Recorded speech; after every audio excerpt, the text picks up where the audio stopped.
راستے سے اگر پیسے ملے تو کیا کریں؟ کیا وہ پیسے حلال ہیں یا نہیں؟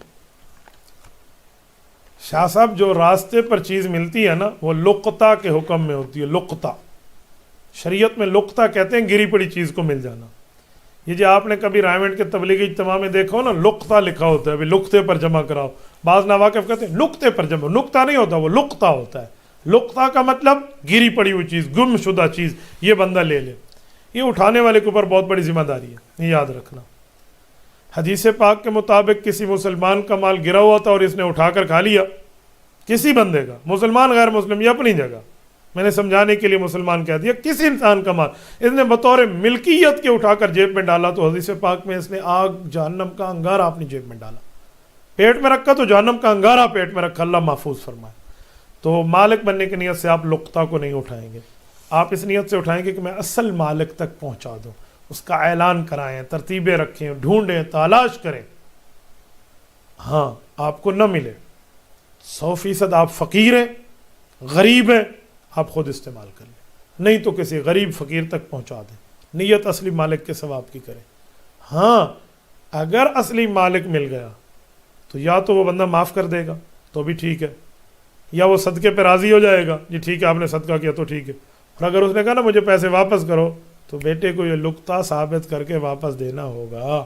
یہ بات ذہن میں رکھنا.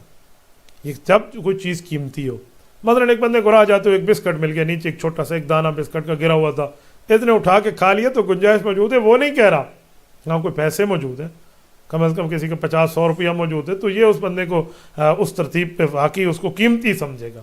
کوئی چھوٹی کوئی راستے میں گرا ہوا کسی کا چنے کا دانہ مل گیا اور یہ اس کو ڈھونڈتا پھر, جی لقطہ ہے, لقطہ ہے, کوئی لقطہ شکتا نہیں ہے. لقطے کے لیے قیمتی چیز ہو, کوئی پیسے ہو بندے کی یا کوئی ترتیب ہو, اس کو اس ترتیب پر شریعت نے اصول دیے ہیں. محمد امجد پوچھتے ہیں کیا تلاوت اور ذکر و اذکار کا بغیر منہ ہلائے دل میں پڑھ سکتے ہیں؟ امجد, تلاوت ہو یا ذکر ہو یا اذکار ہو, اس کے لیے زبان ہلانا شرط ہے, تب تلاوت ہے. وہ ماحول دیکھیں, اگر کوئی نہیں ہے تو اونچا پڑھیں, اگر کوئی سویا ہوا ہے, کسی کی نیند, کسی کی نماز خراب ہوتی ہے تو آہستہ پڑھیں. آپ نے زبان نہیں ہلائی, بغیر زبان ہلائے صرف آیات سوچتے رہے, بغیر زبان ہلائے آپ اذکار کرتے رہے, ذکر کرتے رہے, تلاوت کرتے رہے, تو وہ آپ کو تلاوت کرنے, ذکر کرنے, اذکار کرنے کا ثواب نہیں ملے گا, بلکہ تلاوت سوچنے کا ثواب ملے گا. ذکر کے سوچنے کا ثواب ہے, اللہ کے لفظ سوچ رہا ہے. تلاوت کا لفظ سوچو, میں سوچنے والا بھی دماغ میں لا کے بیٹھا ہوں, پہلا پارہ, دوسرا پارہ, تیسرا پارہ, سورت یاسین, سورت الرحمن, سورت واقعہ, سورت اقرا, سورت مالا, بس یہ خالی سوچنے کا نام ہوگا, وہ بھی زبان کی حد تک بھی نہیں, دماغ میں. تو قرآن سوچنے کی بات پہ نہیں ہے, قرآن پڑھنے کے لیے آیا ہے, قرات کرنے کے لیے آیا ہے, تو اس کے لیے زبان آپ کو ہلانی پڑے گی. بعض اوقات لوگ نماز میں بھی یہی حال کرتے ہیں, جنازوں میں بھی یہی حال کرتے ہیں, امام اللہ اکبر کہہ رہا ہوتا ہے یہ پیچھے ٹھہرے. تو میں کہتا ہوں جس نے اللہ اکبر جنازے میں نہیں کہا اس کی نماز جنازہ ہوئی نہیں ہے. ہر بندے کو پیچھے اللہ اکبر کہنا پڑے گا, اور نماز میں تکبیرات ہر بندے خود کہنا. وہ تو تلاوت ہے, جو امام کرتے ہیں وہ آپ نہیں کرتے, وہ تو امام کے ذمہ, آپ کے ذمہ ہو گیا. حدیث پاک میں من کان لہ امام فقراۃ الامام لہ قراءۃ او کما قال علیہ السلام, صحیح حدیث ہے, فرمایا اگر امام پڑھے گا مقتدی کے لیے ہو جائے گا, وہ صرف قرآن پڑھنے کی حد تک ہے. تکبیرات تو آپ نے کہنی ہے, آپ نے نہیں کہا آپ زبان میں یہ اپنی نماز پڑھ رہے ہو. کوئی نہیں پتا اپنی نماز میں الحمدللہ سوچ رہا ہے, قل هو اللہ سوچ رہا ہے, تو سوچنے پہ اس بندے کی نماز نہیں ہوتی. آپ ایسے پڑھیں, کم از کم آپ کو تو پتہ چلے میں کیا پڑھ رہا ہوں. تو اس لیے اگر آپ نے زبان نہ ہلائی اور خالی سوچتے رہے تو نہ نماز ہوئی, نہ تلاوت ہوئی, نہ ذکر اذکار ہوئے. اور آپ کو کم از کم زبان ہلانی چاہیے, وہ ماحول کو دیکھ کے آہستہ یا ماحول کو دیکھ کے اونچا, پھر جا کر آپ کی تلاوت اور آپ کے ذکر اذکار معتبر بنیں گے. قصر نماز کس وقت لاگو ہوتی ہے؟ کتنے دن مسافری میں رہ کر قصر نماز پڑھ سکتے ہیں؟ صہیب بیٹا, قصر نماز کے لیے یہ اصول ذہن میں رکھیں. 48 میل شرعی, جو آج کل کے کم از کم 78 کلومیٹر کے لگ بھگ بنتے ہیں, 78 کلومیٹر کا سفر ہو, اور آپ کے 15 دن کے اندر اندر کا ہو, 15 دن سے زیادہ نہ ہو. آپ اس سفر میں اپنے فرضوں کو جب پڑھیں گے تو 2 پڑھیں گے. مقامی امام ہے تو آپ پورا پڑھیں گے نا, آپ کو پڑھانی پڑ رہی ہے یا آپ مسافر ہیں آپ خود پڑھ رہے ہیں, تو جو 4 رکعت والے فرض ہیں وہ آپ نے 2 پڑھنے ہیں. لیکن جو 2 رکعت والے فرض ہیں وہ 2 ہی پڑھنے ہیں، وہ ایک نہیں کرنی. جو 3 رکعت والے فرض ہیں جیسے مغرب، وہ 3 ہی پڑھنی ہے، آپ نے 1.5 نہیں پڑھنی یا 2 نہیں پڑھنی، یہ خیال کرنا. 4 رکعت والے جو ہے وہ آپ 2 پڑھیں گے. یہ آپ کا سفر ہے 15 دن کے اندر اندر کا، اور کم از کم 78 کلومیٹر سے زائد کا سفر ہو، اس سے کم کا نہ ہو، پھر سفر معتبر نہیں بنتا. اور اس سفر میں بعض لوگ سنتوں کا ہم سے پوچھتے ہیں، جی مول صاحب سنتوں کا حکم دے. جب گاڑی چل رہی ہے آپ کے اوپر سنتیں معاف ہیں، اس دوران آپ فرائض پڑھیں گے. ہاں فجر کے وقت آپ سنت پڑھ لیں، اس کی بہت بڑی تاکید آئی ہے. لیکن جب آپ مقام پہ پہنچ گئے، مقام پہ ہیں اور آپ جگہ پہ ٹھہرے ہوئے ہیں، تو آپ کے اوپر لازم نہیں رہتا سنت پڑھنا، وجوب سنت کا نہیں رہتا پڑھنے کا، جب آپ نے ہر صورت پڑھنی ہے آپ کے لیے اختیار ہے. آپ پڑھنا چاہیں تو بہت ہی اچھی بات ہے، نہ پڑھنا چاہیں تو لزوم واجب نہیں رہتا. اس لیے سنت کی ترتیب بھی دیکھ لیں اور فرائض کی ترتیب بھی دیکھ لیں، اس طرح آپ لے کر چلیں. بعض لوگ یہاں سمجھتے ہیں کہ سفر کی نماز تکلیف دہ سفر کے ہونے کی وجہ سے 2 رکعت کی گئی ہے، لہٰذا جہاز کا سفر ہو، عافیت کا سفر ہو، اپنی گاڑی کا سفر ہو جہاں کوئی تکلیف نہ ہو تو پھر 4 رکعتیں پڑھیں. یہ بات غلط ہے، انہیں 2 پڑھنی پڑے گی. بھائی اصل میں نماز 2 رکعت تھی، 4 نہیں تھی. سفر میں بھی 2 رکعت تھی، گھروں میں بھی 2 رکعت تھی. اللہ رب العزت نے بعد میں گھروں میں حضر کے اندر 2 رکعت اور بڑھا کے 4 رکعتیں کر دی. سفر والی وہی برقرار رہی. تو اصل 2 رکعت ہے. آپ یہ نہیں کہیں گے بھائی تکلیف، بابا تکلیف ہے یا تکلیف نہیں ہے، سو کے جا رہے ہیں، اٹھ کے جا رہے ہیں، بیٹھ کے جا رہے ہیں، جہاز میں جا رہے ہیں، ریل میں جا رہے ہیں، بس میں جا رہے ہیں، گاڑی میں جا رہے ہیں، کار میں جا رہے ہیں، نو ڈاؤٹ اس پر کسی قسم کا کوئی آپ کو شبہ وبہ نہیں ہے. آپ نے سفر ہے اسی ترتیب کو جو میں نے آپ کو تفصیل دی ہے، تو آپ کی 4 رکعت والی 2 ہو جائے گی، تکلیف ہو یا اس میں نہ ہو. یہ اللہ رسول کا حکم ہے، یہ امر تعبدی ہے، اس کو ماننا پڑے گا. محمد عمیر خان سوال کرتے ہیں، نماز میں پہلی اتحیات بھول جائے تو کیا نماز ہو جائے گی؟ نماز میں پہلی اتحیات یہ واجب ہے، یعنی 4 رکعتیں ہیں نا، 2 رکعتوں کے بعد پہلی اتحیات جو ہے یہ واجب ہے. آپ نے اس واجب کو چھوڑ دیا تو سجدہ سہو سے آپ نماز پڑھیں گے.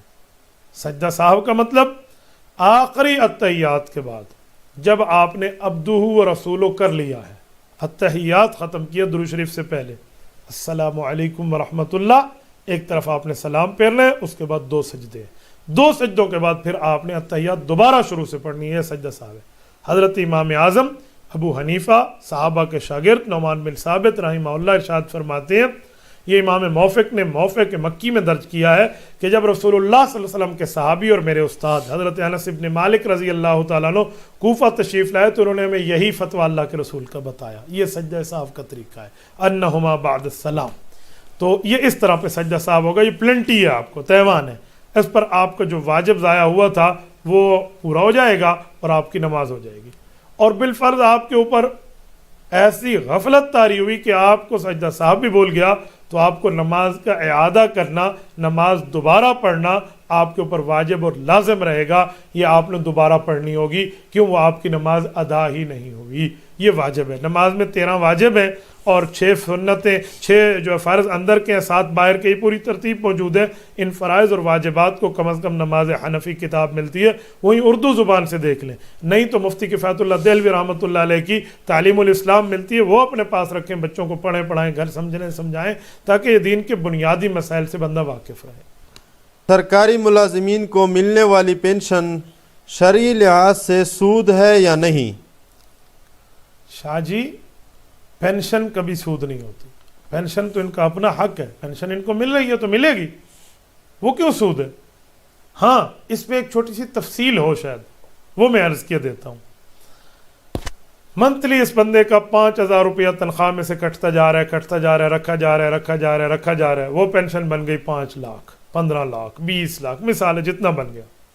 اس پر اگر انٹرسٹ لگتا تھا تو یہ ڈیٹیل لے گا ہر مہینے کی، میرے کتنے پیسے اس مہینے کٹے تھے؟ 5,000، انٹرسٹ کتنا لگا جی؟ 10 روپے. اچھا یہ کتنے مہینے؟ جی 12 مہینے. اچھا 10 روپے لگتا گیا تو کتنا ہو گیا؟ 120 روپے. 1 سال کا 120 روپے سود ایک طرف، پھر دوسرا سال، پھر تیسرا سال. یہ اپنے پورے 20 لاکھ میں سے جتنی سودی رقم ہے وہ علیحدہ کر لیں. یہ سود ہے جو ان پر انٹرسٹ لگا ہے. آپ کا جو راس المال اور اوریجنل اماؤنٹ ہے وہ سود نہیں ہے، وہ آپ کا حق ہے. یہ جو آپ نے لے لیا، آپ کیا کریں گے؟ آپ بغیر نیت ثواب کے کسی فقیر کو جا کر دیں گے. حرام مال پہ ثواب کی نیت بندہ کرے تو ایمان سے فارغ ہو جاتا ہے، اللہ محفوظ فرمائے۔ تو ثواب کی نیت آپ نے اس پہ نہیں کرنی، بغیر ثواب کی نیت کے گھر کا گند سمجھ کے آپ نے نکالنا ہے، اور جس نے لیا اس کے تھینک فل ہونا ہے کہ شکر اس نے لے لیا، تو بغیر ثواب کی نیت کے جا کر آپ نے وہاں لگانا ہے۔ ایک بندہ مجھے کہنے لگا سود کے پیسوں سے مسجد کی لیٹرینیں تو بنوا سکتے، میں نے کہا مفتی من المفت نے آپ کو فتویٰ دیا ہوگا، مفتی من الافتاء نے آپ کو فتویٰ نہیں دیا ہوگا سود سے مسجد کی لیٹرینیں بنوا سکتے ہو۔ اللہ کے گھر کے قریب جو چیزیں آپ بنوا رہے ہو وہ بھی حرام پیسے سے، تھوڑا گزارا کر بھائی، ایسی باتیں نہ کیا کر، یہ کسی غریب کو جا کر دے دو اور بغیر ثواب کی نیت کے، اس پر ثواب کی نیت نہ کرنا، ورنہ بندہ ایمان سے فارغ اور اپنی بیوی سے فارغ ہو جائے گا، تجدید ایمان بھی کرنی پڑے گی اور تجدید نکاح بھی کرنا پڑے گا، ٹھیک ہے، یہ بات ذہن میں رکھنا۔ تو اس لیے ان چیزوں سے بچے۔ تو پینشن کو بندہ سود نہیں کہتا، پینشن بالکل حلال ہے اس کے لیے اور اس کا حق ہے، یہ اس کو ملنی چاہیے۔ احتشام الحق سوال کرتے ہیں امام اعظم ابو حنیفہ رحمۃ اللہ علیہ سے ان کے شاگردوں کا اختلاف کیوں ہے؟ امام صاحب رحمۃ اللہ تعالیٰ علیہ کے جو شاگرد ہیں وہ حضرت امام صاحب رحمۃ اللہ علیہ سے پڑھے ہیں اور دلائل کے حافظ ہیں، آثار احادیث کے۔ کسی مسئلے میں گنجائش نکلتی ہے نا تو اس مسئلے میں گنجائش نکال دیتے ہیں۔ امام صاحب کی یہ ترجیح ہے، ان کی یہ ترجیح ہے، یہ اختلاف ہے۔ اس اختلاف کا یہ معنی نہیں ہے کلاشن کو اٹھا کر ڈز کر دینا دوسرے کو، اس اختلاف کا یہ معنی نہیں ہے ایک دوسرے پر کفر کے فتوے طعن و تشنیع، بہتر اور بہترین کا اختلاف ہے، بس اتنی سی بات ہے۔ تو جسے کہتے ہیں اولا غیر اولا کا اختلاف ہے، تو یہ اس اختلاف کو نہ اتنا اچھالنا چاہیے نہ غلط کہنا چاہیے۔ حضرت یعقوب علیہ السلام وقت کے نبی ہیں، حضرت سلیمان علیہ السلام وقت کے نبی ہیں، فیصلہ قرآن کریم میں موجود ہے، حضرت یعقوب کا اور ہے اور حضرت سلیمان کا اور ہے۔ رب فرماتے ہیں فَفَهَمْنَاهَا سلیمان، حضرت سلیمان کے فیصلے کو رب العزت نے زیادہ تائید دی ہے۔ تو ہم کیا کہیں گے کہ حضرت سلیمان علیہ السلام بیٹے اپنے باپ سے اختلاف کرتے تھے؟ بھائی ایک بات میں گنجائش مل رہی ہے تو اس کے اوپر ایک بات کہ اللہ تائید فرما رہے، تو یہ مجتہد کا اصول بن گیا، یہاں سے اصول نظر آ گیا قرآنی کہ اگر دلیل کی بنیاد پر، پروف کی بنیاد پر، ایویڈنس کی بنیاد پر، ثبوت کی بنیاد پر کوئی اپنی رائے اس جگہ کو جہاں شریعت گنجائش دیتی ہے وہاں کر لی جائے تو کون سا جرم ہے؟ اس کو آپ یہ نہیں کہیں گے کہ غلط ہے۔ اب رہا شاگردوں کا قول، جسے کہتے ہیں صاحبین کا قول ہے، طرفین کا قول ہے، شیخین کا قول ہے، یہ جو فقہ موجود ہے فقہ حنفی میں آپ کو ایک بات سمجھاتا ہوں، فتاوی شامی کے مقدمے میں موجود ہے، شامیہ کے مقدمے میں امام یعقوب ابن ابراہیم، امام قاضی ابو یوسف رحمہ اللہ، یہ سید التلامذہ امام اعظم ابو حنیفہ رحمہ اللہ، یہ ارشاد فرماتے ہیں ما قلت قولا فیہ خالفت ابا حنیفہ الا قد کان قالہ، ہم نے کسی قول میں امام صاحب کی مخالفت نہیں کی، بات امام صاحب جو صحابہ سے پڑھ کے ہمیں بتاتے تھے اس کی 4 5 6 راستے بتا دیتے، یہ بھی ہو سکتا ہے، یہ بھی ہو سکتا ہے، یہ بھی ہو سکتا ہے۔ شریعت ان سب جگہ گنجائش دیتی ہے۔ جب 5 جگہ بتا دی، 5 ترتیبوں پہ عمل بتا دیا تو ایک ترتیب پہ امام صاحب چلتے، باقی ترتیبیں بھی حق ہوتی، باقی ماہرین اختیار کر لیتے، ان کو شاگردوں کو قول کہتے، اس کو استاد کا قول کہتے۔ قول تو ہوتا ہی ایک تھا، ایک ہی بندے کا۔ لیکن دیکھو میں آپ کو کہتا ہوں، آپ نے ڈیرہ اسماعیل خان سے ملتان جانا ہے، آپ کے لیے 2 راستے ہیں۔ نمبر 1، آپ ڈسٹرکٹ بکر پنجاب سے چلیے، نہیں تو آپ ڈسٹرکٹ ڈی جی خان توسا کے واسطے سے کمبر پل سے ہوتے ہوئے آپ ملتان کوٹ ادو کے راستے میں لئیے کے راستے سے جائیے۔ پھر میرا انتخاب ہے میں اس ڈسٹرکٹ کی طرف سے جاؤں یا اس ڈسٹرکٹ کی طرف جاؤں، وہ میرا ترتیب ہے، وہ میری اپنی بات ہے۔ تو ہے تو دونوں راستے میرے بتائے ہوئے، تو کوئی یہ تھوڑی کہے کہ بھئی ایک راستہ جائز ہے دوسرا ناجائز ہے، وہ میری سلیکشن ہے کہ مجھے آج توسا کے راستے سے سفر ٹھیک ہے کہ میرا یہ کام ہے، یا مجھے آج بکر ڈسٹرکٹ کے راستے سے کام ہے تو یہ روڈ ٹھیک ہے، یا یہ روڈ اکھڑا ہوا ہے، یہ روڈ پرامن ہے، یہ روڈ پر خطر ہے، وہ اپنی پوری ترتیب ہے۔ لیکن راستے تو دونوں جا رہے ہیں، اور بعض اوقات بتا بھی دیا جاتا ہے کہ اس قول کی وجہ ترجیح ہے، اس قول کی وجہ ترجیح ہے۔ تو یہ باتیں قانونی طور پہ جو گنجائش ملتی ہیں، روزانہ ججز، روزانہ چیف جسٹس، روزانہ کورٹس کے جوڈیشری کے حضرات بیٹھ کر گنجائش نکالتے ہیں، اس ملزم کی ضمانت ہو سکتی ہے، اس کی نہیں ہو سکتی، ہاں یوں کہتے ہو سکتی۔ بعض اوقات محترم ججز کہتے ہیں وہ کلا کو جی ہماری رہنمائی کیجیے اس مسئلے پر، آپس میں گفت و شنید ہوتی ہے، بتا رہے ہوتے ہیں۔ تو اب اس کا کیا معنی ہے؟ جہاں قانون گنجائش دے رہا ہے وہ قانون نہیں ہے؟ اللہ کے بندے، فقہ حنفی قانون اسلام کا نام ہے، law of the Islam, law of the Quran, law of the احادیث۔ یہ وہاں سے احادیث سے نکلی ہوئی قوانین ہیں، ان قوانین میں کہاں گنجائش ہے کہاں نہیں ہے، اس کی ترتیبیں، اس کو اختلاف نہیں کہتے، شاگردوں کو استادوں سے اختلاف ہے، یہ equal to P H D level کی باتیں ہیں جو آپ نے پوچھی ہیں نا، عام عوام کے تو سر سے گزر جائے. یہ P H D level, philosophy of the doctorate, جس پر بندہ اسپیشلائزیشن کر کے اسپیشلسٹ بنتا ہے، ماہر آف دا شریعہ بنتا ہے، جسے کہتے ہیں ماہر شریعت، جسے عام طور پہ فقیہ کہتے ہیں، مجتہد کہتے ہیں، یہ وہاں لیول کی باتیں ہیں. اس کو عوام میں اگر آپ ڈسکس کریں گے تو عوام حیران ہو جائے گی، پتہ نہیں کی آ کہتے کی سنے ہیں. تو اس لیے بہتر ہے علماء کی بات آپ علماء کے محفل میں پوچھیں، عوامی جملے کو عوامی محفل میں پوچھیں، تاکہ سمجھا بھی جا سکے اور سمجھایا بھی جا سکے. کہ اگر بندہ کوئی اچھا عمل کرے تو بھی دل آزاری کے لیے لوگ تانے دیتے ہیں. میں گناہگار تو ہوں، اب اللہ پاک نے توبہ کی توفیق دی ہے، کوشش کرتا ہوں کہ گناہوں سے بچوں. اور یہ بتائیں کہ اب جو لوگ مجھے یہ تانے دیتے ہیں اب میں کیا کروں، کیسے جواب دوں ان کو، کیا کہوں، دل بہت دکھتا ہے. کوئی کہتا ہے بڑا ملا بنا پھرتا ہے، بڑا آیا نمازی، پہلے کیا کیا کرتا تھا جو اب ملا بن گیا ہے، براہ مہربانی رہنمائی فرما دیں. تندی باد مخالف سے نہ گھبرا اے عقاب، یہ تو چلتی ہے تجھے اونچا اڑانے کے لیے. علامہ اقبال رحمہ اللہ بتاتے ہیں جو شاہین اڑ رہا ہوتا ہے نا، سامنے سے چلنے والی جو ہوا مخالف سمت سے آتی ہے نا، تو شاہین اس سے گھبرا گیا تو شاہین کسے کہتے ہیں؟ وہ برابر اس پہ چلے گا، برابر اس پہ اڑے گا اور مزید اونچا جائے گا. تو دین پر عمل کرنے کے بعد جو تانے آتے ہیں، یہ دین پر مضبوط رہیں اور مزید دین میں بلند ہو جائیں، اور بالکل لا نبتغی الجاہلین، ایسے اعتراض کرنے والوں سے الجھنا چھوڑ دیں. خاموشی بہت بڑا علاج ہے. وہ کہتے ہیں نا، ایک طرف گل تھا یعنی پھول، پشتو اور فارسی میں گل کہتے ہیں پھول کو، اور ایک طرف سے خار تھا یعنی کہ وہ کانٹا تھا. تو پھول اور کانٹے کی کیا لڑائی ہوتی ہے؟ وہ چھیڑیں گے، یہ خاموش رہیں گے. کیوں؟ اگر پھول بھی لڑنے پڑ گیا تو پھول کیا رہے گا پھر؟ ایک شاعر کا شعر ہے نا، گلوں نے خاروں کے چھیڑنے پر سوائے خاموشی کے دم نہ مارا. گلوں نے خاروں کے چھیڑنے پر سوائے خاموشی کے دم نہ مارا، کہ پھول الجھیں یا شریف الجھیں اگر کسی سے تو پھر شرافت کہاں رہے گی. اسی لیے آپ کو چھوڑیے، یہ بندے کہہ رہے ہیں جی ملا بن رہا ہے، جی بڑا دین کا تھمبا بن رہا ہے، جی بڑا دین کا ڈنڈا بن رہا ہے. لوگ اس طرح کی غلط کمنٹس کرتے ہیں، کرنے دیں ان کو، ایک نہ 10 کرنے دیں، کوئی نہیں مسئلہ. یہ دین کے استہزاء پہ کریں گے تو نقصان ان کا ہے. یہ آپ کی ذات کو ایسے گپ شپ کے لیے کریں گے، ہو سکتا ہے کبھی اللہ کو ان کی یہ ادا پسند آ جائے جو آپ کی دلجوئی کے لیے اگر کریں تو رب العزت ان کو ہدایت دے دے.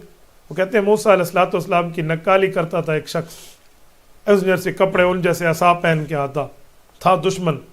اللہ نے ایک دن اسے ہدایت دے دی. حضرت موسیٰ علیہ السلام نے پوچھا میرے مولا یہ تو مذاق اڑاتا تھا. فرمایا موسیٰ یہ تیرے والا لباس پہنتا تھا، تو میرا محبوب ہے، تو اس لیے آداب پسند آئی، میں نے اس کو ہدایت کی طرف دل کھول لیا. آ گیا، توبہ ہو گئی، قبول ہو گیا، ایک نامی گرامی بندہ بن گیا. تو ان کے لیے دعا کریں تو بہت بہتر ہے، اچھائی کریں تو بہتر ہے. بلکہ یوں کہیں کہ میرے مولا یہ لوگ دین سے واقف نہیں ہیں، یہ جانتے نہیں ہیں، یہ اگر جانتے نا تو کبھی ایسا نہ کرتے. اور یہ طریقہ نبوی ہے. طائف کی وادی میں جب اللہ کے رسول صلی اللہ علیہ وسلم گئے تھے نا، اور ان لوگوں نے پتھر مارے تھے، رسول اقدس صلی اللہ علیہ وآلہ وسلم کے تلووں مبارک سے، پاؤں مبارک سے خون بہہ پڑا تھا. اللہ کے رسول نے کیا کہا تھا؟ اللہم اہد قومی فإنہم لا یعلمونی. میرے مولا یہ مجھ سے ناواقف ہے، انہیں میرا رتبہ نہیں پتا، آپ کیا میرا مقام نہیں پتا. اللہ انہیں ہدایت عطا فرماتا کہ انہیں گمراہی سے بچ سکے. اے میرے مولا ان کو ہدایت دے دے. تو آپ بھی ان کے لیے دعا کریں کہ اللہ انہیں ہدایت دے دے. یہ آج میرے اوپر اعتراض کر رہے ہیں، میری توبہ کا مذاق اڑا رہے ہیں، اور میرے مذاق اڑا کے یہ بندے اپنی آخرت برباد کر رہے ہیں. میرے مولا ان کو پتہ نہیں، اگر ان کو دین کی بات سمجھ آ جاتی نا تو کبھی میرا مذاق نہ اڑاتے، تو خوش ہوتے کہ یار یہ ہمارا دوست ہمارا ساتھی دین میں گیا تو بہت اچھا ہوا ہے. تو آپ ان کے لیے دعائیں کریں. آپ دعائیں کریں گے، ایک دن اللہ انہیں ہدایت دے گا، اور یہ خود اپنے اس بات پہ ترسیں گے کہ ہمیں ایسا نہیں کرنا چاہیے، پچھتائیں گے. تو آپ ان کو بد دعا دینے کے بجائے دعائیں دیں. آپ طریقہ نبوی پہ رہیں، بہت اچھی بات ہے. دعائیں دینے والے بنو. وہ ہے نا نہد شاخ پر میوہ سر بر زمین، کہ جس شاخ پر پھل لگا ہوتا ہے وہ جھکی ہوتی ہے، اور جو شاخ پھلوں سے خالی ہوتی ہے وہ اوپر اکڑی ہوئی ہوتی ہے. تو اس لیے بہتر ہے کہ آپ جو ہے نا یہ جھکاؤ والا پہلو اختیار کریں. اگر پھلدار درخت کو کوئی پتھر مارتا ہے تو جواب میں پتھر نہیں مارتا، وہ پھل دیتا ہے. تو آپ کو پھلدار درخت بننا چاہیے.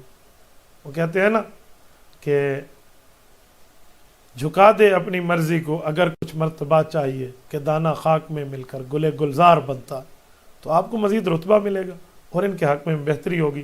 تو انشاءاللہ تعالی یہ اعتراض نہیں کریں گے. مجھے خوشی ہے آپ کی توبہ پہ، میں اپریشیٹ کرتا ہوں آپ کو. آپ واپس آ گئے ہیں، آپ نے غلطیاں کی تھی، آپ نے اچھائی زندگی شروع کر لی ہے. صبح کا بھولا ہوا شام کو گھر لوٹ آئے تو بھولا ہوا نہیں ہوتا، وہ اپنا ہی ہوتا ہے. غلطی ہو گئی ہے تو توبہ کر لیں. یار گرتا گھوڑے سے وہ ہے جو شہ سوار ہوتا ہے، جو بزدل ہو وہ گھوڑے پہ بیٹھے گا کہاں، وہ گرے گا کیسے. ہماری زبان سرائکی میں کہتے ہیں ہمیشہ تارا برد ہے من تارا ٹھٹ برزی. کیا مطلب؟ کہ جو تیرنے والا ہے نا وہ ڈوب جاتا ہے بعض اوقات، پھر اوپر آ جاتے. جو تیرنے والا ہے نہیں، اسے سوئمر ہے نہیں، اس تیراکی آتی نہیں، وہ تو دریا میں جائے گا ہی نہیں. تو ایک شعر میں کہتے ہیں نا، گرتے ہیں شہ سوار میدان جنگ میں، گرتے ہیں شہ سوار میدان جنگ میں، وہ طفل کیا گرے جو گھٹنوں کے بل چلے. تو جو گھٹنوں کے بل رینگنے والا اور چلنے والا ہے، اس بیچارے کو شہ سواری کرنا مزہ ہے، اور نہ ہی اسے پتہ ہے کہ شہ سوار گرتے کیسے ہیں. تو اس لیے آپ دل چھوٹا نہ کریں، دل بڑا کریں. اللہ رب العزت کرم اور فضل کا معاملہ فرمائیں گے. پب جی گیم کھیلنا کیسا ہے، جائز ہے یا ناجائز، رہنمائی فرما دیں. بھائی امین، پب جی گیم جو ہے یہ ناجائز اور حرام ہے. اس کی کئی وجوہات ہیں. اس میں تو کعبۃ اللہ پر باقاعدہ تیر مارنا دکھایا جاتا ہے، اور اس میں جو پتہ نہیں بت سے انرجی لینا دکھائی جاتی ہے، اور کیا کیا چیز دکھائی جاتی ہے. اس میں علماء کا اختلاف ہے. بعض علماء نے تو نکاح ٹوٹنے تک کی بات فرما دی ہے کہ تجدید نکاح کرو، ایمان کی تجدید کرو، کیا بت سے لینا شروع کر دیا. اور بعض نے اس میں نرمی کی ہے. لہٰذا حرام تو ہے، ان چیزوں کو آپ چھوڑ دیں. ایک بندہ مجھے کہنے لگا مولانا وہ خاص ایک گیم ہے، وہ سین ہم نہیں دیکھتے، ہم اس سے پہلے پہلے کھیلتے ہیں. میں نے کہا پہاڑوں کے کونوں پہ کھیلنے والا ایک دن گر بھی جاتا ہے. ایسی فضول گیم جو اللہ کے کعبے پر بم گرانا آپ کو دکھا رہے ہیں، جو بت کے آگے جھکنا آپ کو دکھا رہے ہیں، لعنت میں جو اس پر کیا ضرورت ہے بندے اس کو کھیلتا رہے. اس کھیل سے وہاں جہاں ہمارے ایمان پر وار کیا ہوا ہے، اس کھیل کو ہم نے اپنے لیے قابل عزت قابل فخر سمجھا ہے. ذرہ برابر بھی توجہ نہ دیجیے، 100% چھوڑ دیجیے. بالکل اس کو نام تک نہ لیجیے. لا تذکر وطن سسما، نہ نام لیجیے نہ یاد کیجیے، اور چھوڑ دیجیے اس پب جی کو. اس سے ان کے ارادے چھپے ہوئے کھل کے سامنے آ گئے. اسے قرآن کہتے ہیں نا کہ جو ان کے منہ سے نکلا ہے یہ کفر کیا ہے، جو ان کے دل میں چھپا ہے وہ کفر کیا ہوگا. تو جو آپ نے پکڑ لیا اس سے غلطیاں اس پب جی سے، تو آپ کو سمجھ آ گیا. تو اب اس کا خود باقی وما تخفی صدورہم اکبر. وہ دیکھیں نا جو ان کے دلوں میں ہمارے اسلام کے لیے کتنا بغض چھپا ہوا ہے. ان کفار کی گیم کو نہ کھیلیے. کچھ عرصہ پہلے تک تو میں یہ پب جی جانتا بھی نہیں تھا. یہ ہمارے لائیو سیشن جب شروع ہوئے تو انڈیا سے ایک دوست نے ہم سے پوچھا پب جی کیا ہے. تو سوال کرنے والے دوست نے پڑھ لیا تو مجھے نہیں پتا تھا. میں نے اسے کہا جی ہمارے یہاں تو 4G اور 3G ہے، پب جی کا نہیں پتا. حقیقتاً مجھے نہیں پتا. وہ میرا شاگرد ہنسنے لگ گئے. بعد میں انہوں نے مجھے بتایا کہ استاد جی پب جی ایک گیم کا نام ہے. تو اس مصیبت سے تو اللہ نے الحمدللہ ہمیں اتنا ناواقف رکھا ہے. اب سمجھ آیا کہ پب جی ایک گیم کا نام ہے. تو گیم کا نام ہے تو اس کو آگ لگاؤ بیٹا. ایسی چیزیں بالکل آپ سے دور ہونی چاہیے، اور آپ ان سے دور ہونی چاہیے تاکہ غلط چیز سے آپ بچ سکیں. کیا کسی نبی، ولی یا قبر والے کا وسیلہ دے کر دعا مانگ سکتے ہیں؟ جی بالکل، وسیلہ دے کر اللہ رب العزت سے مانگنا، وہ فوت شدہ کا ہو یا وہ زندہ کا ہو، بالکل جائز ہے. حدیث پاک سے بھی ثابت ہے، قرآن کریم سے بھی ثابت ہے. سورۃ نمبر 2 سورۃ البقرہ آیت نمبر 190. قرآن کریم میں وَكَانُوا مِن قَبْلُ يَسْتَفْتِحُونَ عَلَى الَّذِينَ كَفَرُوا. اللہ رب العزت فرماتے ہیں رسول اللہ صلی اللہ علیہ وسلم کے مبعوث ہونے سے پہلے لوگ رسول اللہ کا نام لے کر وسیلہ دیتے اور اللہ سے دعا مانگتے، اللہ انہیں فتح عطا فرماتے. تو قرآن کریم نے اس موقع پہ مقام مدح میں ذکر کیا، ان پر رد نہیں کیا کہ ان کی یہ بات غلط ہے. باقی غلطیوں کی بات ان لوگوں کی غلطی رب نے بتائی، اس بات کی رب العزت نے تائید کی ہے. تو اس سے ہمیں ایک بات سمجھ آتی ہے کہ حضور اقدس صلی اللہ علیہ وسلم کا وسیلہ دینا یوں جائز ہے. صحابہ کرام اللہ کے رسول کا وسیلہ رسول اللہ صلی اللہ علیہ وسلم کے وفات کے بعد دیتے ہیں. حدیث پاک صحیح روایتوں موجود ہے. سیدنا بلال ابن حارث المزنی رضی اللہ عنہ امام صاحب رحمہ اللہ کے استاذ بنتے ہیں. یہ صحابی رسول بھی حضور پاک علیہ السلام کا وسیلہ دیتے تھے. تو حضور علیہ السلام کا وسیلہ دیں, نماز کا وسیلہ دیں, زکوٰۃ کا وسیلہ دیں, عبادت کا وسیلہ دیں, بزرگوں کا دیں, اور مانگیں اللہ سے کہ اللہ دینے والا ہے. بالکل جائز ہے. عبدالعزیز سوال کرتے ہیں اگر کوئی شخص فرض نماز کی پہلی رکعت میں سورۃ الناس پڑھ لے تو دوسری رکعت میں کون سی سورت پڑھے گا؟ رہنمائی فرما دیں. ایک آدمی نے پہلی رکعت میں بھی سورۃ الناس پڑھ لی, قرآن کریم کی آخری آیت جو ترتیب کتابت میں لکھی ہوئی ہے آخری سورت, تو اس کو چاہیے یہ دوسری رکعت میں بھی سورۃ الناس پڑھ لے. یہ تکرار سورت جو ہوگی نا, یہ جو سورت اس کی دوبارہ پڑھی جا رہی ہوگی, تو اس پڑھی جانے پر کسی قسم کا کوئی مسئلہ نہیں ہے. اس نے ایک سورت کو 2 بار پڑھ لیا ہے تو بھی ٹھیک ہے. کوئی اور پڑھنے کے بجائے اسی سورت کو دوبارہ پڑھ لے تو بالکل کسی قسم کی کوئی کراہت نہیں رہتی, اس کی نماز ہو جائے گی.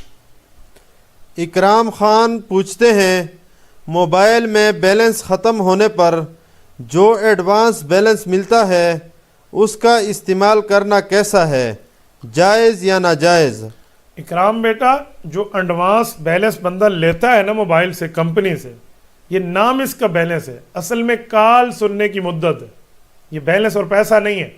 اگر یہ پیسہ ہے تو آپ جا کر اس کو چھڑوا لیجئے, دکاندار کے پاس لیجئے, ہاں بھی مجھے کنورٹ کر کے یہ 40 روپے نکال کے دے دو, وہ دیتے ہیں آپ کو. بینک لے جائیے آپ اکاؤنٹ والوں کے پاس, 1 روپیہ آپ نہیں نکال سکتے, کہتے ہیں اس کو بیلنس ہے, لیکن یہ کال سننے کی مدت ہے. تو اس کال سننے کی مدت میں جب آپ بیلنس ڈلواتے ہیں پیسوں کے ساتھ, وہ آپ کا کچھ حصہ کاٹ دیتے ہیں, تو یہ کاٹ لینا اور لے لینا یہ ناجائز نہیں ہے, جائز ہے. اس صورت میں سود نہیں بنتا, تو لہٰذا آپ لے بھی سکتے ہیں, آپ کٹوا بھی سکتے ہیں, اس میں کمی بیشی جائز ہے. اس جگہ سود نہیں بنتا کہ ایک طرف سے پیسے ہیں, ایک طرف سے کال سننے کی مدت ہے, تو یہ فرق ہو گیا, تو اس لیے جائز ہے. قاری علی اکبر سوال کرتے ہیں نابینا حافظ کے پیچھے نماز جائز ہے کیا؟ جی بالکل, نابینا حافظ کے پیچھے نماز جائز ہے, کسی قسم کی کوئی مسئلہ نہیں ہے. رسول اللہ صلی اللہ علیہ وسلم نے امت کو یہ تقریری طور پہ خود سمجھا دیا ہے.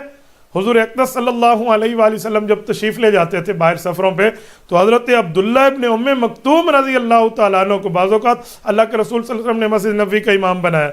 اور حضرت عبداللہ بن ام مکتوم رضی اللہ تعالیٰ عنہ نابینا صحابی ہیں. ان جاءہ الاعمى, آپ دیکھ لیجئے سورت نمبر 80 سورت عبس پہ موجود ہے, عبس و تولی میں, ان جاءہ الاعمى, کہ جب نابینا صحابی اللہ کے رسول صلی اللہ علیہ وسلم کی خدمت میں آئے. یہ الاعمى سے مراد عبداللہ ابن ام مکتوم رضی اللہ عنہ ہے, اور یہ مسجد نبوی کے امام ہوتے تھے اور حضور پاک علیہ السلام کی موجودگی میں. یہ جو نابینا کے لیے ایک مسئلہ چلا, اس کی بنیاد ہے وہ یہ ہے کہ ایک بندہ نابینا ہو, نہ حافظ ہو, نہ عالم ہو, نہ اس کی اپنی کوئی قدر کرتا ہو, نہ اس کو کوئی پتہ ہو, اس کے کپڑے پلیت ہیں کبھی پاک ہیں, اس کے پیچھے آپ نے نماز پڑھ لی تو پھر مسئلہ ہے. یہ جو امام ہوگا وہ دین کا ماہر ہوگا, دیندار ہوگا, اسے پلیتی پاکی کا خیال ہوگا, وہ پوری ترتیب رکھتا ہے اپنے ساتھ, تو اس پر کوئی اعتراض نہیں کہ آپ نے نابینا کے پیچھے پڑھی ہے یا بینا کے پیچھے پڑھی ہے, آپ نے اس کے پیچھے نماز پڑھ لی, آپ کی نماز بلا کراہت ہو گئی ہے. حارث نعمان پوچھتے ہیں گرم ٹوپی یا سر پر رومال باندھنے سے پیشانی ظاہر نہ ہو رہی ہو تو سجدہ ادا ہو جائے گا یا نہیں؟ سجدے کے لیے پیشانی کا کھلا ہونا ضروری ہے, تب آپ کا سجدہ صحیح طور پہ ادا ہوگا. اگر ہے کوئی عذر, کوئی تکلیف ہے اور پیشانی ڈھکی ہوئی ہے, پھر تو آپ کا سجدہ ہو گیا, پھر کوئی نہیں مسئلہ. اور اگر آپ کو کوئی تکلیف نہیں اور پھر بھی پیشانی ڈھکی اور آپ نے زمین پہ رکھ دیا سر, تو یہ مکروہ ہے, یہ غلط ہے, آپ کو ایسے نہیں کرنا چاہیے. لیکن نماز کراہت کے ساتھ آپ کی ہو جائے گی. صحیح طریقہ یہ ہے کہ آپ اس جگہ کو صاف کیجئے, ہٹا لیجئے اور سجدہ اسی طریقے پر کیجئے جیسے کرنے کا حق ہے. سجدے میں 8 عضو, 8 اعضاء زمین پہ لگتے ہیں نا, 2 پاؤں, 2 گھٹنے, 2 ہاتھ, 6 ہو گئے, ناک 7 ہو گیا اور ماتھا 8 ہو گیا. یہ 8 اعضاء کا سجدہ کیجئے تاکہ آپ کا سجدہ سنت کے مطابق اور صحیح طریقے کے مطابق ہو جائے. کیا صدقے کے جانور میں عقیقہ کی نیت کرنا جائز ہے؟ تحسین اللہ بھائی, یہ بات ذہن میں رکھیں کہ صدقے کا جانور کس صورت کا ہے, کس طرح کا ہے. مثلا معاملہ دیکھیں, صدقے کا جو جانور ہے نا, آپ نے منت مانی تھی رب میرا یہ کام کر دے, میں فلاں چیز صدقہ کروں گا, تو اس میں آپ عقیقے کی نیت نہیں کر سکتے, وہ آپ کو ویسے ہی صدقہ کرنا ہوگا. ہاں آپ چاہتے ہیں میں کوئی صدقہ کر لوں، کوئی نیکی کا کام کر لوں تاکہ بلائیں ٹل جائیں، وہ آپ جانور خرید کے لائیں اور اس میں آپ نے عقیقے کی نیت کر لیے، بالکل آپ کر سکتے ہیں، اس میں کوئی مسئلہ نہیں ہے. اس لیے دو باتوں کا فرق ہے، اس فرق کو سامنے رکھ کر آپ جیے. محمد اشفاق سوال کرتے ہیں نماز تہجد کی کل کتنی رکعتیں ہیں اور اس کی نیت کیسے کریں؟ بیٹا نماز تہجد کے لیے 8 رکعتوں کا ثبوت موجود ہے، 8 رکعتیں ہیں رسول اللہ صلی اللہ علیہ وسلم نے پڑھی ہیں. اب نماز کی نیت کیسے کریں؟ نیت کے بارے میں ایک اصول ذہن میں رکھیں. النیت فی القلب لا علی اللسان. نیت دل کے ارادے کا نام ہے، زبان کا نہیں ہے. 2 رکعت فلاں وقت کی پڑھ رہا ہوں منہ قبلہ شریف کی طرف، اللہ اکبر، اچھا اس میں کچھ اوپر نیچے ہو کے نماز نہیں ہوئی، یہ بات نہیں ہے. یہ نیت بچوں کو سکھائی جاتی ہے تاکہ انہیں پتہ چلے ہم کیا پڑھ رہے ہیں، یہ بڑوں کے لیے نہیں ہے. دل کے ارادے کا نام نیت ہے، زبان سے ریوائز کرنا دہرانا ضروری نہیں ہے. آپ گھر سے نکلے ہیں، آپ نے اثر پڑھنی ہے اور نیت بھی اثر کی ہے، اور اگر آپ نے منہ سے دہراتے ہوئے ظہر کہہ دیا تو آپ کی اثر ہو گئی. کیوں؟ دل کے ارادے کو دیکھا جائے گا. تو آپ نے تہجد کے لیے کوئی خاص ورڈ نہیں پڑھنے. آپ جب تہجد میں اٹھے ہیں نا، خاص الفاظ پڑھنے کی ضرورت نہیں ہے، آپ نے اللہ اکبر کیا، بس آپ کی نیت ہو گئی. آپ اللہ اکبر کریں. 8 رکعت یہ تہجد ہے، یہ رسول اللہ صلی اللہ علیہ وآلہ وسلم پڑھتے تھے. تو آپ 4 رکعت سے بھی پڑھ سکتے ہیں، 2 رکعت سے پڑھ سکتے ہیں. عام حضرات کا طریقہ 2 رکعت کا ہے. آپ 2 رکعت پھر 2 رکعت پھر 2 رکعت پھر 2 رکعت، یہ 8 رکعتیں آپ پڑھ لیں تہجد کی. بہت بڑی چیز ہے تہجد. اللہ رب العزت آپ کو بھی عطا فرمائے، ہمیں بھی عطا فرمائے. حضرت ملا علی قاری رحمۃ اللہ علیہ فرماتے ہیں لیس من الکاملین الا من یقوم باللیل. کہا کہ وہ بندہ کبھی کامل نہیں ہو سکتا جو بندہ رات کو اٹھ کے عبادت کرنے والا، تہجد پڑھنے والا نہ ہو. علماء نے لکھا ہے من کثر صلاتہ باللیل حسن وجہہ بالنہار. جو بندہ رات کو اچھی عبادت کرتا ہے، رب اس کے چہرے کو دن میں خوبصورت بنا دیتے ہیں. چہرے سے نظر آتے ہیں، نور ٹپک رہا ہوتا ہے، چہرے کی ایک ہیبت، روب، جلال، عظمت ہوتی ہے. بندے کو سمجھ آتی ہے کیا عظمت ہے اس کے چہرے کی. تو صرف چہرے کی عظمت کے لیے نہ پڑھیں، آپ اللہ کی رضا کے لیے پڑھیں. اس وقت اعلان ہو رہا ہوتا ہے حل من مسترزقن حل من مستغفرن. ہے کوئی مجھ سے معافی مانگنے والا، آج میں اسے معافی دے دوں. ہے کوئی مجھ سے رزق چاہنے والا، میں اسے رزق دے دوں. بندہ سویا ہوتا ہے، مناسب نہیں ہے. ایسے موقع پہ اٹھنا بھی چاہیے اور رب کے سامنے گڑ گڑا کے مانگنا بھی چاہیے.